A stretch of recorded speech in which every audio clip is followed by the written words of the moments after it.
Hi, welcome to another episode here at Chesterfield Golf Club. It's not quite as sunny today.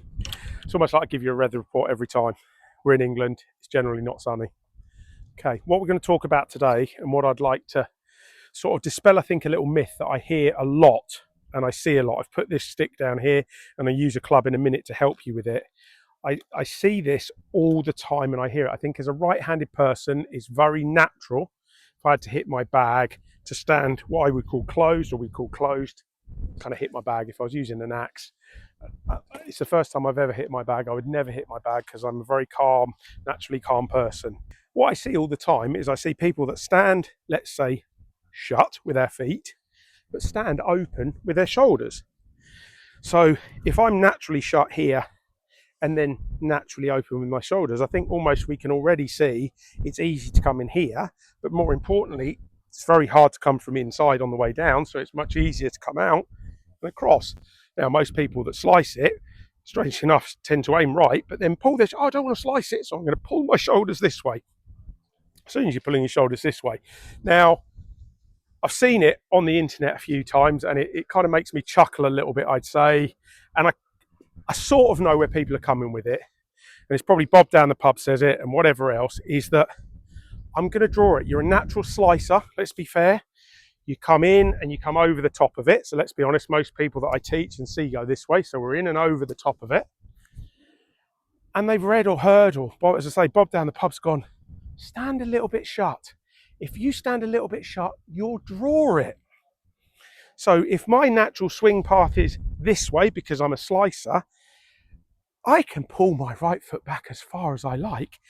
My inside takeaway may be great, but on the way down, I am totally in my own way. So guess what? I am going to throw the club even more over the top. So just moving your feet one way or the other will not make you draw or fade it. The bottom line is where your, sorry, you might not hear as I'm hitting me there, it's where your chest is at impact. So I could stand here now and open my stance, and we'll talk about this in a second, and draw it up the right draw. And I can stand there with my feet shut and fade it. That's because where my chest is at impact dictates where the ball goes, not where my feet are. But what I spend my life with is with people that have their left hip in the way. So we talk about early extension, riding up, moving our hips this way on the way forward. So if you were to go shut, let's say here, I'll have 50 quid with you, that's going to encourage an up movement. So this is my sort of, not radical, but this is my concept. If I was to stand here now and accept, we all accept hopefully, that impact, we want our hips open and we want our shoulders relatively square. So if I was to stand here now and stand that way, now that's too much, but I'm now square. I've got my shoulders fairly square to where I'm going, but my feet are open. Number one, when I make a backswing now, you can hear in my voice, my right leg gets engaged because I can't pull it too far around behind me. I can, but it's going to feel weird and I'm going to fall over. So immediately my brain goes, oh, we'll use our shoulders and our chest and we'll swing the club back. And more importantly, if we accept an impact, we want hips open and shoulders square.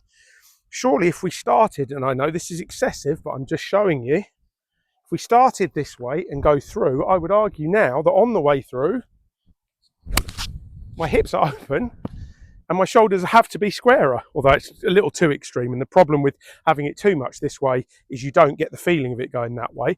But if we were someone that naturally is struggling to get the club from the inside, I think doing that puts you even more in the way. And you might come from the inside, but you're not going anywhere with that. So take what I'm saying with a pinch of salt, but if I mega overdo this way, and you can see here, we've overdone this here, already my hips are slightly open, already my shoulders are a little squarer. So as I make a nice backswing here, I'm in a much better position to come from the inside.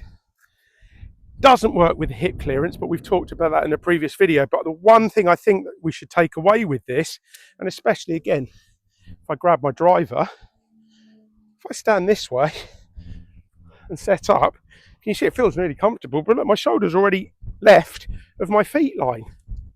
That's only going to create that cut shape.